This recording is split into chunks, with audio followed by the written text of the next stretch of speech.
Hello students, once again welcome to my channel. और जैसा request है, फिर से आप सबों से रिक्वेस्ट है, आप प्ले लिस्ट में ज़रूर जाएंगे चैनल पेज के थ्रू, ताकि आपको अपना पसंदीदा जो भी सब्जेक्ट रिलेटेड है आप उसमें अपना क्वेश्चन जान सकते हैं। देखिए, अभी क्वेश्चन हम लोग क्लास 9 का मैं शुरू किया हूँ और इसमें यूक्लिड्स ज्योमेट्री जो है बहुत टफ लग रहा था, कुछ लोगों को बार बार मैसेज आ रहा था। तो देखिए, ये थर्ड वीडियो है इसका। इसमें मैं बहुत कुछ जो टर्म्स है मैं एक एक करके क्लियर करूंगा। जितना भी ऑब्जेक्टिव क्वेश्चंस हैं आपको इस चैप्टर में क्लियर हो जाएगा। इस वीडियो में आपका पूरा का पूरा जितना भी ऑब्जेक्टिव क्वेश्चंस है मैं आपको सब एक एक करके बता रहा हूँ किस तरह से होगा, और डेफिनेशन भी आप चाहें तो इसमें लिख सकते हैं। तो देखिए, इसमें कौन कौन सा हमारा टॉपिक कवर होगा वो देखिए। लाइन सेगमेंट है, रे है, लाइन है, कॉलिनियर पॉइंट्स है, इंटरसेक्टिंग लाइंस है, कंकरेंट लाइंस है, पैरेलल लाइंस है। इसके साथ में जो हम लोग बात करेंगे इंसिडेंस एक्सियोम्स और लाइंस पे बात करेंगे। हम लोग बात करेंगे how many lines, how many straight lines can pass through and so on, इस तरह से वो। तो एक एक करके हम लोग सीधे चलते हैं, बहुत ज़्यादा टाइम नहीं लेंगे।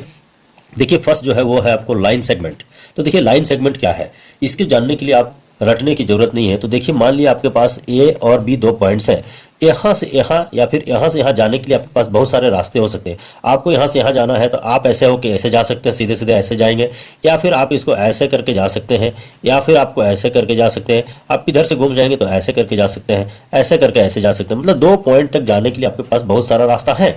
तो ये जो रास्ते हैं ये सब जाने के रास्ते हैं, लेकिन इसमें जो शॉर्टेस्ट है, इसमें जो सबसे कम डिस्टेंस होगा, यानी वो स्ट्रेट लाइन कहलाता है, और वही जो है आपको लाइन सेगमेंट एक्चुअली कहलाता है। इस तरह कर्व नहीं होगा, वो स्ट्रेट लाइन होगा। मतलब एक स्ट्रेट लाइन दो पॉइंट के बीच में, तो the shortest distance between two points that is called the आपको लाइन सेगमेंट, इसको लाइन सेगमेंट कहते हैं। और लाइन सेगमेंट का फिक्स लेंथ होता है। यदि ए से बी को बात करें तो इस तरह से ए बी ऊपर में एक यहाँ पे एक एप्लो लाइन ड्रॉ करते हैं।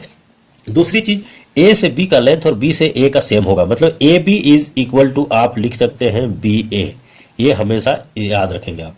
ये आपका लाइन सेगमेंट। आप यदि रे की बात करें तो आप यहाँ पे देख रहे थे, ये आपका लाइन सेगमेंट। लाइन सेगमेंट में आपका क्या था, ये दो पॉइंट था, ये लेंथ आपका फिक्स था। लेकिन रे में क्या बोल रहा है, रे में आपको यदि ये दोनों में से कोई एक एंड पॉइंट यदि आपको इनफाइनाइट लेंथ इस तरह से जाएगा, मान लो ए और बी आपका था, ए और बी था, बी का एंड जो है एक साइड में ये इनफाइनाइट तक जा रहा है, तब ये जो है ए बी आपका ये रे कहलाएगा, ए बी। इस तरह से आप डिनोट करेंगे। इसमें डायरेक्शन आपका देख रहे हैं फिक्स है, इसमें मतलब बी की ओर ये बढ़ रहा है, ये आपका जो है ये कहलाएगा आपका रे। इस तरह से आप इसको देख सकते हैं रे। इसी तरह यदि आपको इधर यदि बढ़ता तो आप बी ए लिखते उसको, और बी ए लिख के ऐसे एरो देते आप, ये आपका कहलाता है रे। तो यानी हम ये बोल सकते हैं कि एक लाइन सेगमेंट में यदि एक पॉइंट एक तरफ जो है इनफाइनाइट लेंथ तक है, ये line segment extended infinitely in one direction, एक डायरेक्शन में यदि इसको इनफाइनाइट लेंथ तक बढ़ा दिया जाए तो वो जो मिलेगा इसको रे कहा जाएगा।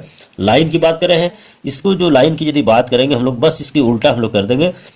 ये लाइन सेगमेंट फिक्स था, ये यदि इधर भी आपको इनफाइनाइट चला जाएगा, इधर भी इनफाइनाइट चला जाएगा ए और बी में, तब ये कहलाएगा आपको क्या कहलाएगा, ये आपको एक ये लाइन कहलाएगा। मतलब इसका लाइन का कोई आपको निश्चित लेंथ नहीं है, लाइन रे का भी नहीं है। लाइन सेगमेंट का फिक्स होता है, रे का भी फिक्स नहीं होता है, ये इनफाइनाइट होता है। आपको ये लाइन ये भी इनफाइनाइट लेंथ का होगा, ए बी इस तरह से आपको दोनों साइड में एक्सटेंड करेगा। तो ये line segment extended infinitely in both directions, दोनों डायरेक्शन में यदि आपको इनफाइनाइट लेंथ तक बढ़ रहा है तो उसको आप कहेंगे क्या है, वो लाइन है।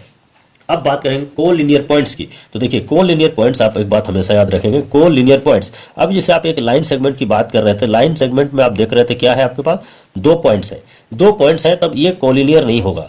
ये दो पॉइंट्स है, एक स्ट्रेट लाइन बनेगा। लेकिन कोलिनियर पॉइंट्स की हम यदि बात करें तो कम से कम तीन है ना, तीन या तीन से ज्यादा, तीन या तीन से ज्यादा, मतलब तीन से और भी बहुत सारे ज्यादा। यदि एक ही लाइन में तीन से ज्यादा पॉइंट सब एक ही लाइन में है तो ये सभी पॉइंट्स क्या कहलाते हैं, कोलिनियर पॉइंट्स। लाइन की बात कर रहे हैं। देखिए, 3 और more points are said to be collinear if they lie in one line. एक ही लाइन में यदि इस तरह से तीन से ज्यादा पॉइंट्स आपस में मिलेंगे तो ये सभी पॉइंट्स आपको कोलिनियर कहलाएंगे। मान लिया A B C D E, तो ये सभी के सभी क्या है, कोलिनियर, मतलब सिंगल लाइन में, they all lie in one line, ये आपका कोलिनियर पॉइंट्स कहलाएंगे। 3 और मोर, यहाँ पे एक चीज हमेशा याद रखेंगे, 3 और मोर नॉट 2। अब इंटरसेक्टिंग लाइंस की बात करेंगे। सिमिलरली देखिए, इंटरसेक्टिंग लाइंस क्या है, यहाँ पे यदि इस तरह से जाएंगे, एक इस तरह से जाएंगे, तो एक ये लाइन हो गया, एक ये चला गया, एक लाइन ये है, एक लाइन ये है, ये दोनों जब जा रहा है तो देखिए इसमें एक जगह पे ये दोनों इंटरसेक्ट करता है, ये दोनों काटता है एक पॉइंट पर, सिर्फ एक पॉइंट पर। तो इसमें आप याद रखेंगे, यदि सिर्फ और दो है ना, ओनली टू लाइन्स, यदि दो लाइंस ऐसे हो, यदि एक पॉइंट पर ये इंटरसेक्ट करते हैं, एक पॉइंट पर ये काटता है एक दूसरे को, तो ये दोनों लाइन क्या कहलाते हैं? इंटरसेक्टिंग लाइंस कहलाते हैं। ओनली टू लाइंस, दो से ज़्यादा लाइंस है तब नहीं, दो लाइंस जो है वो इंटरसेक्टिंग लाइंस तब होंगे जब दोनों के बीच में एक कॉमन पॉइंट है। ये आप चीज़ याद रखेंगे, इंटरसेक्टिंग लाइंस। कंकरेंट लाइंस की यदि बात करें, इसको जस्ट बढ़ा देंगे हम लोग। मान लिया एक ये चला गया, एक ये चला गया, एक ये चला गया, एक ये चला गया, तो दो से ज़्यादा है ना, थ्री और मोर, दो दो तो यहाँ तो इंटरसेक्टिंग हो गया, थ्री और मोर, मान लो तीन से ज़्यादा आप यदि लाइन, तीन या तीन से ज़्यादा लाइन यदि एक पॉइंट से होकर गुजरता है, इसमें मान लिया ओ है, इस पॉइंट से होकर तीन से ज़्यादा लाइन गुजरते हैं, तो ये सभी लाइंस को हम क्या बोलेंगे? कंकरेंट लाइंस बोलेंगे। उसको हम लोग बोलेंगे कंकरेंट लाइंस। अब पैरेलल लाइंस की बात करेंगे तो पैरेलल लाइंस क्या कहें? तो पैरेलल लाइंस हमेशा दो की बात करेंगे अभी यहाँ पे। तो दो लाइंस की बात करें तो पैरेलल लाइंस क्या कहेंगे? दो लाइंस यदि है इस तरह से, एक ये और एक ये, दो लाइंस हैं, ये तब तक ये पैरेलल नहीं कहलाएंगे। आप पहले समझिए, तब तक ये पैरेलल नहीं कहलाएंगे जब तक ये दोनों इंटरसेक्ट करेंगे, मतलब इंटरसेक्ट नहीं करना चाहिए। इसका ये डेफिनेशन ये है कि दो लाइन आपको पैरेलल लाइन तब कहलाता है यदि उसको इनफाइनाइट लेंथ तक, दोनों को यदि इनफाइनाइट लेंथ तक जाने पर भी आपस में कहीं नहीं मिलेंगे तो उनको कहा जाएगा पैरेलल लाइंस। यानी two lines L and M in a plane are said to be parallel if they have no point in common whatever the length में बी, है ना। ये दोनों के बीच में यदि कोई कॉमन पॉइंट नहीं है, इस तरह से कॉमन पॉइंट नहीं है, तो दोनों को हम लोग क्या बोलेंगे?